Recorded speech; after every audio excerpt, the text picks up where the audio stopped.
जलता है तो हाथ जला देता है और बुझता है तो हाथ काले कर जाता है। तो ये बुझते बुझते भी हाथ काले करते जो जा रहे हैं। महात्मा गांधी का स्टैच्यू, आपको तस्वीरें दिख रही हैं, वीर शिरोमणि शिवाजी महाराज, छत्रपति शिवाजी महाराज का स्टैच्यू, बाबा साहब डॉक्टर अंबेडकर का स्टैच्यू, ये तमाम स्टैच्यू वहां से हटा दिए गए।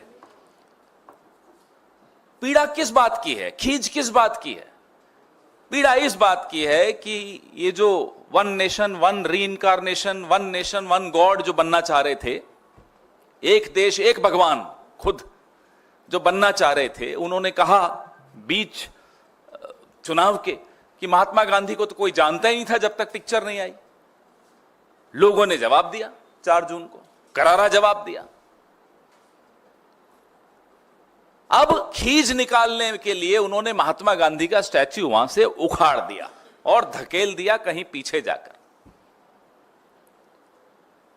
संविधान की पूरी लड़ाई राहुल गांधी, मल्लिकार्जुन खड़गे साहब, हमारे तमाम नेता, प्रियंका जी, पूरे चुनाव प्रचार के दौरान उन्होंने प्रचार से भी ज्यादा संविधान को बचाने की मुहिम छेड़ दी थी, क्योंकि संविधान पे जो खतरे के बादल मंडरा रहे थे वहीं 7 लोक कल्याण मार्ग से ही निकल कर आ रहे थे। तो बाबा साहब अंबेडकर के खिलाफ भी खींच निकाल दी, उनका स्टैच्यू भी यहां से उखाड़ दिया, पीछे धकेल दिया। महाराष्ट्र के नतीजे आपके सामने हैं, करारा जवाब महाराष्ट्र के लोगों ने भी दिया। तो महाराष्ट्र के लोगों से बदला लेना के लिए उन्होंने क्या कदम उठाया कि छत्रपति शिवाजी महाराज का स्टैच्यू भी यहां से उखाड़ दिया और पीछे धकेल दिया। अयोध्या में क्या हुआ? 50-50 कोस दूर एक भी सीट नहीं जीत पाए। ना केवल अयोध्या, अगल बगल की तमाम सीटों पर करारा जवाब मिला। आप सुबह से शाम तक देखिए कैसे गालियां दे रहे हैं ये अयोध्या वासियों को, राम भक्तों को। तो ये खींच निकालना, अपने आप को इन तमाम महापुरुषों से ऊपर मान लेना, अपने आप को भगवान से ऊपर मान लेना, अभी भी ऐंठ गई है। तो भी देखिए आप, आज का भाषण थोड़ा बहुत मेरे कानों में भी पड़ा, इतना अटपटा भाषण, खींच इतनी ज्यादा, झेप नहीं मिटा पा रहे। अब वो एनडीए का फुल फॉर्म मालूम है आपको? नायडू डिपेंडेंट अलायंस या नीतीश डिपेंडेंट अलायंस। पिछले 10 साल में कितनी बार एनडीए का नाम लिया, कभी आपने सुना? गिनो। चलो आज मैं आप सबको होमवर्क देता हूं, मैं अपने आप को भी होमवर्क देता हूं। जितना पिछले 10 साल में एनडीए का नाम नहीं लिया, आज कितने घंटे का भाषण था? 1 घंटे का, तो उससे कम तो बोलते नहीं। 1 घंटे में कितनी बार नाम ले लिया एनडीए का? 1.5 घंटा चलिए, आपने होमवर्क करना शुरू कर दिया। 1.5 घंटे के भाषण में एनडीए का नाम कितना ज्यादा लिया गया। पहले था एक अकेला सब पर भारी, मोदी की गारंटी। अब बीजेपी की भी गारंटी नहीं, अब एनडीए की गारंटी आ गई। वैसे एनडीए वाले जो दोनों हमारे साथी हैं, ये भी जानते हैं इस आदमी की गारंटी पे कोई भरोसा नहीं करता, वो लोग भी नहीं करते।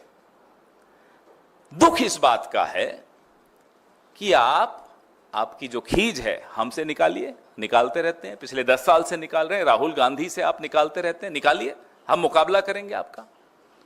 आपकी खींच तो आप नेहरू जी से निकालते रहते हैं, उसके लिए मुकाबला करने की जरूरत ही नहीं है। नेहरू जी का कद इतना बड़ा है कि आप अटल जी के पांव की धूल के बराबर नहीं, आप नेहरू जी का मुकाबला करने चलें। तो आप अपनी खींच छत्रपति शिवाजी महाराज से निकालने की कुछ चेष्टा क्यों कर रहे हैं?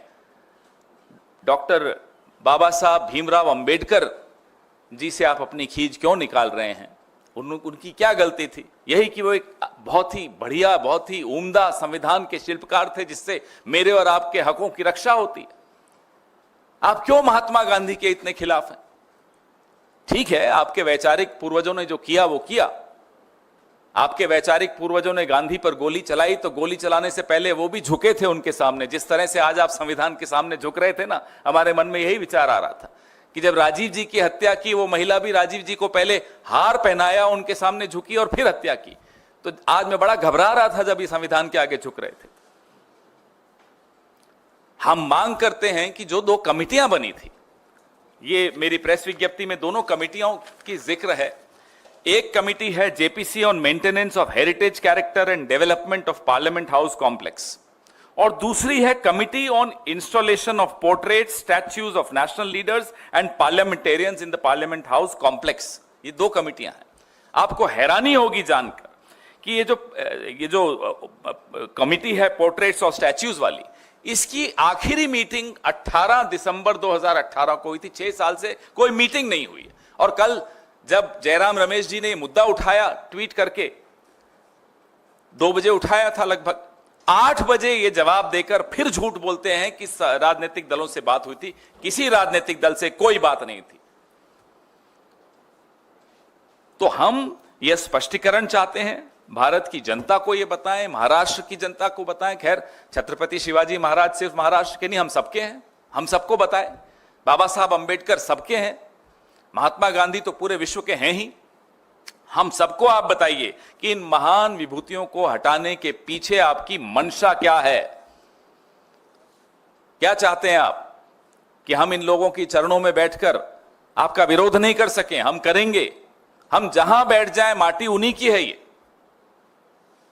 लोकतंत्र की रक्षा करेंगे, आपको हम जवाबदेह बनाएंगे, और संसद के भीतर और संसद के बाहर आपको इन तमाम सवालों के जवाब जनता को देने पड़ेंगे। आपके सवाल पूछिए। बाकी ठीक है, इसमें देखिए जी।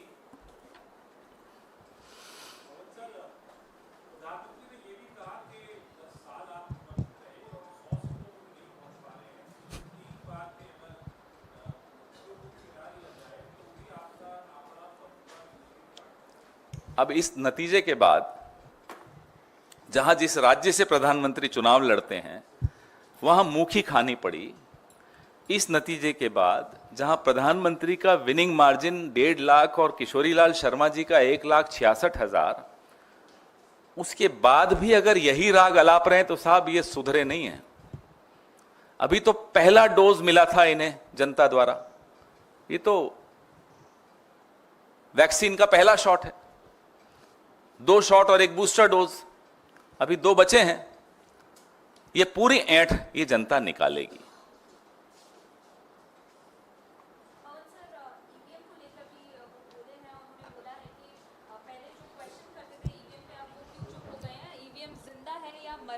जो 2009 में सवाल पूछ रहे थे ईवीएम के, 14 में वो क्यों चुप हुए? कौन थे आपको मालूम है? भारतीय जनता पार्टी के 2009 के अध्यक्ष लालकृष्ण आडवाणी जी, जीवीएल नरसिम्हा जी, तमाम भारतीय जनता पार्टी, अरुण जेटली जी, सुषमा स्वराज जी, मुरली मनोहर जोशी जी, तमाम लोग 2009 में ईवीएम पे सवाल उठाते थे। हमने क्या कहा? आप सवाल मत उठाओ। हमने भी, चुनाव आयोग ने भी, सबने सवालों के जहां तक हो सकता था जवाब दिए।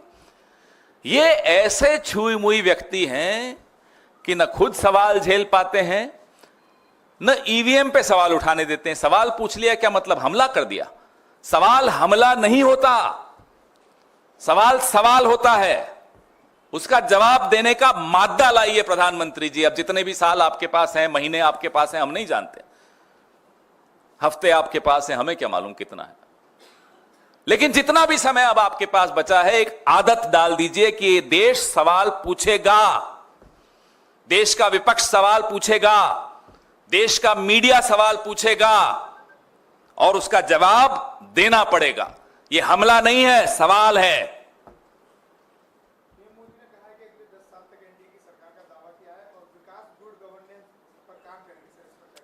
अब हम क्या कहें? जनता ने कह दिया ना, जनता ने तो अभी बोलना शुरू किया है। आगे आगे देखिए जनता क्या क्या बोलती है।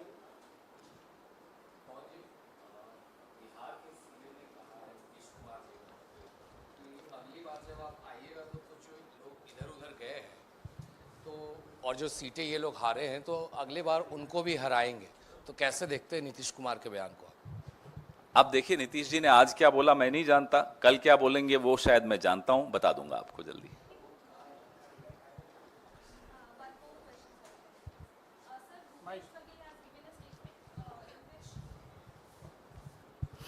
Sir, Bhupesh Baghel has given a statement in which he has said that there might be a mid-term elections that is going to happen after 6 months because now Devendra Fadnavis is upset as in fact many other alliance partners are raising questions upon the decisions taken by the NDA. अरे भूपेश जी ने बता दी ये सारी बातें। You agree to that? No, we all know it. It's not a question of agreeing or disagreeing. These are facts. You don't have to agree that the sun rises in the east. It does rise in the east even if you don't agree. So there is a lot of storm brewing within the BJP, within the RSS, within the NDA, within Gujarat, between Gujarat and Uttar Pradesh. So there are high pressure areas developing everywhere. When it develops into a cyclone is a matter of prediction. How intense will be the cyclone? It's again a matter of speculation. But there is a cyclone developing. Everyone can see that. Everyone can read that. Some of us also know some facts.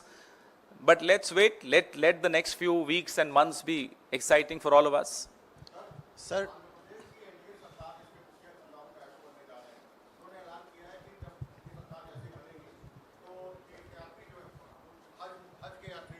उनके लिए 1 लाख रुपए सरकार की ओर से दिया जाएगा। किसके लिए? हाँ पूरे। आंध्र प्रदेश की सरकार की ओर से ये घोषणा की गई है कि जब उनकी सरकार बनेगी तो 1 लाख रुपए हज यात्रियों को राज्य सरकार की ओर से दिया जाएगा, जहां बीजेपी का समर्थन भी है टीडीपी को। अब भाई देखिए उन्होंने जो मैनिफेस्टो में लिखा वो करना चाहते हैं। हर आदमी थोड़े मोदी जी की तरह होता है कि मैनिफेस्टो लिख के भूल गए। अब उन्होंने करना है तो कर रहे हैं, मोदी जी जवाब दें। पूरे चुनाव में वो प्रचार कर रहे थे आरक्षण, मुसलमान आरक्षण, और जिनका सहारा लेना पड़ा, चंद्रबाबू नायडू जी का सहारा लेना पड़ा, उनके मैनिफेस्टो में मुस्लिम आरक्षण लिखा हुआ है। बताएं जवाब दें नरेंद्र मोदी जी अब। लेकिन वो तो सवालों को हमला मानते हैं तो उनसे आप पूछ भी नहीं पाएंगे। एक और सवाल है, आम आदमी पार्टी की तरफ से आधिकारिक तौर पे ऐलान कर दिया गया है कि दिल्ली में या हरियाणा में कांग्रेस के साथ कोई समझौता नहीं होगा विधानसभा चुनाव में। कब किया ये? कल गोपाल राय ने इंटरव्यू कर बहुत लेट नहीं हो गया ये तो? हमने जब अलायंस हुआ था तभी बोल दिया था कि ये लोकसभा के लिए अलायंस है, तो ये अब नया बात क्या कर रहे हैं? तो पुरानी बात हो गई। इसमें ब्रेकिंग न्यूज क्या है? ये तो जिस दिन इंडिया गठबंधन बना था तभी हमने कहा था कि आम आदमी पार्टी के साथ जो गठबंधन है ये इस लोकसभा तक के लिए है, पूर्ण विराम। इसमें कोई अल्प विराम और अर्ध विराम नहीं है, पूर्ण विराम है। तो इंडिया गठबंधन में क्या आम आदमी पार्टी बनी रहेगी? अब ये आप उनसे पूछिए।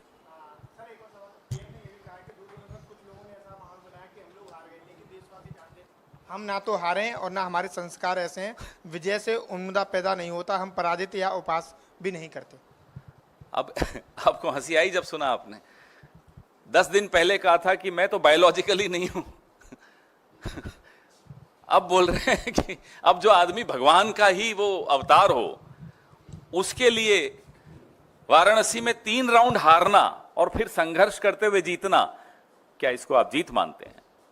उनके किचन कैबिनेट की सदस्य, एक नहीं अनेक, स्मृति ईरानी जी तो एक हैं और भी अनेक लोग, 17 मंत्री, उनके किचन कैबिनेट के लोग धराशायी हो गए, इसको वो जीत मानते हैं?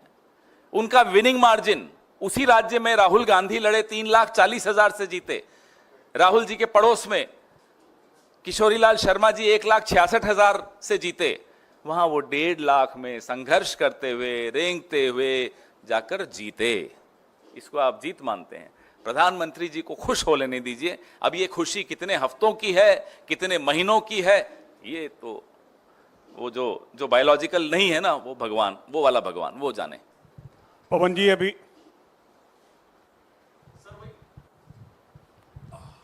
थैंक यू सर, वही आम आदमी पार्टी वाला सवाल है कि दिल्ली में ही हमने देखा कि दोनों पार्टियों के गठबंधन के बाद भी बीजेपी को 50% से ज्यादा वोट आए, और इसके फौरन बाद जिस तरह से आम आदमी पार्टी, अभी तो विधानसभा चुनाव काफी दूर है, अभी से जिस तरह से उन्होंने कह दिया कि अकेले लड़ेंगे, नहीं मैं तो क्या पहले इसके कह पीछे चुके हैं की हम लोग। रणनीति लगती है? क्या वो किसी प्रकार के दबाव उनकी में आपको रणनीति लगता तो है? मेरे को नहीं मालूम क्या होगी, लेकिन हम लोग तो बहुत पहले जब इंडिया गठबंधन बना तभी आम आदमी के विषय में हमने क्लियरली कहा था, मुझे याद है मैंने भी कहा था कि यह सिर्फ लोकसभा चुनाव के लिए गठबंधन है। रही बात कि दोनों मिलकर लड़े फिर भी नतीजे अच्छे नहीं रहे, तो हम अपने यहाँ जो प्रदेश की इकाई है उससे चर्चा कर रहे हैं। पूरा एक एक बूथ का, एक एक ब्लॉक का, एक एक जिले का हमारे यहाँ पूरी रिपोर्ट बन रही है, फिर उस पर चर्चा करेंगे। कौन? अब उनके प्रेशर के बारे में तो मैं नहीं बता सकता ना।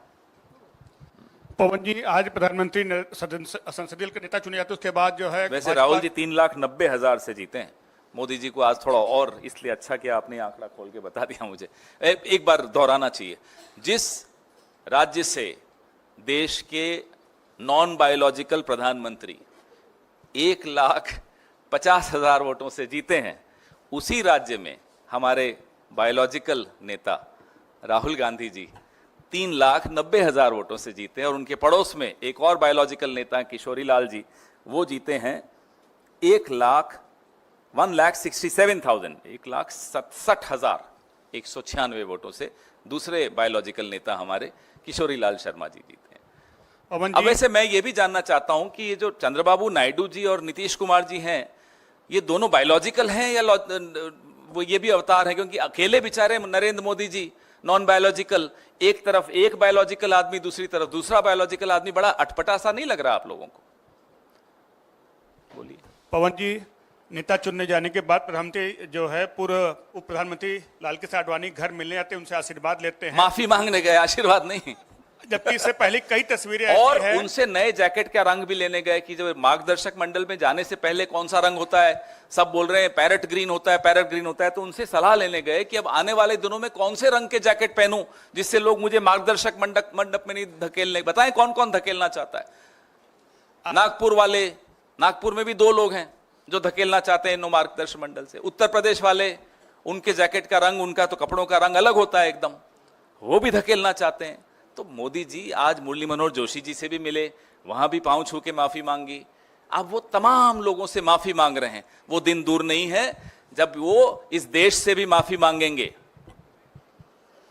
सवाल मेरा पूरा नहीं हुआ। जिस तरह से आज आशीर्वाद मांगने तस्वीरें सामने आई, वहीं पुरानी तस्वीरें कुछ ऐसी भी हैं कि जब आडवाणी जी ये मोदी जी से अभिवादन करते हैं या हाथ मिलाने का प्रयास करते हैं तो उन्हें इनकार करते हुए या इग्नोर करते हुए आगे बढ़ जाते हैं। वहीं आज आशीर्वाद की तस्वीरें भी सामने हैं। आज मैंने देखा था, मैं जब चैनल्स बदल रहा था कि कहीं कपिल शर्मा दिख जाए, तो कपिल शर्मा नहीं, दूसरे दिख रहे थे, नरेंद्र मोदी जी दिख रहे थे। तो वहां मैं देख रहा था कि वो आदित्यनाथ जी को भी इग्नोर कर रहे थे आज। अब आने वाले दिनों में देखिए किस किस को इग्नोर करते हैं, फिर किस किस से जाके माफी मांगते हैं। देश को इग्नोर किया 10 साल, तो ये तो आदित्यनाथ जी हैं, वो तो अडवाणी जी हैं, छोटी सी बात है। पूरे देश को इग्नोर किया, देश के किसान को इग्नोर किया, देश के जवान को इग्नोर किया, देश के मध्यम वर्ग को इग्नोर किया, देश के व्यापारी को इग्नोर किया, किसको नहीं किया? पवन जी, कह रहा था कि आज प्रधानमंत्री नरेंद्र मोदी जब एनडीए की जब बैठक हो रही थी तो उन्होंने पैर छू के प्रणाम भी किया नीतीश कुमार ने, लेकिन अभी भी ये खींचतान ये चल रही है कि क्या नीतीश कुमार दोबारा से पलटी मारेंगे, क्योंकि उनके नाम के पीछे ही पलटू राम का नाम एक। वो डर भी रहे थे, मैं देख रहा था नरेंद्र मोदी जी जब ये पांव छूने जा रहे थे, उन्हें लगा कहीं पांव खींच न लें, तो वो डर था। तो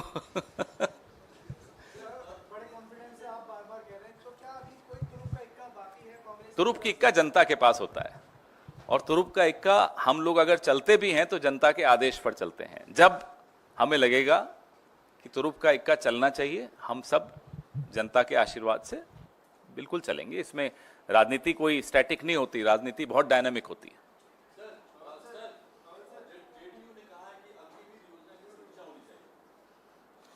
अच्छा लग रहा है, धीरे धीरे मोदी जी भी वो सब बातें दोहराएंगे जो राहुल जी कहते आए हैं। अभी देखना थोड़े दिनों में मोदी जी क्या क्या बोलने वाले हैं। किसानों के एमएसपी का कानून, जाति जनगणना, कोई ऐसी बात नहीं रह जाएगी जो राहुल गांधी ने नहीं बोली हो। मोदी जी करना पड़ेगा। जनता ने उनको अच्छा झटका दिया, और नहीं करेंगे तो मैंने आपको कहा है कुछ हफ्ते कुछ महीने देखते रहिए। माइक ले लीजिए। नहीं, हम चाहते हैं हमारे दर्शक भी सुने आपका सवाल। पवन सर, सवाल ये है कि इस पूरे चुनाव के दौरान पूरे विपक्ष की तरफ से और कांग्रेस पार्टी की तरफ से आप लोगों ने बार बार इस बात को कहा कि लोकतंत्र खतरे में है और बीजेपी और प्रधानमंत्री मोदी और उनकी पार्टी के लोग संविधान बदलेंगे। आज जब सेंट्रल हॉल से तस्वीर आई तो सबसे पहले मोदी जी जाके जो मूल प्रति है उसके सामने नतमस्तक हुए। क्या संदेश देना चाहते थे वो कि विपक्ष जो नैरेटिव बनाने की कोशिश कर रहा है वो गलत है? वो गुप्त संदेश था जो राहुल जी को वो दे रहे थे। कि राहुल जी आप ठीक थे, मेरे से गलती हो गई।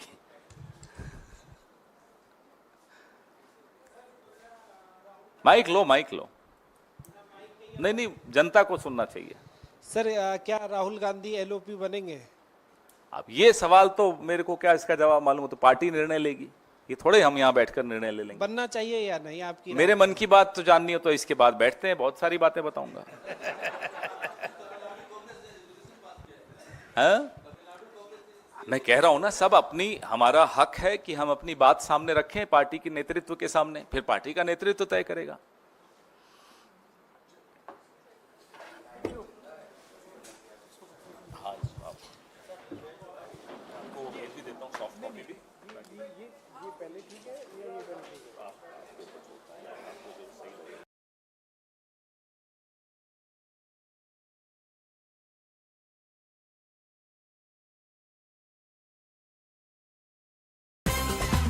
Only 60 hours to shop at low prices with Home Center.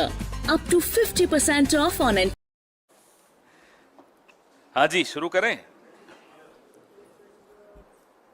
ये आ रहे थे, खींच बढ़ती जा रही थी।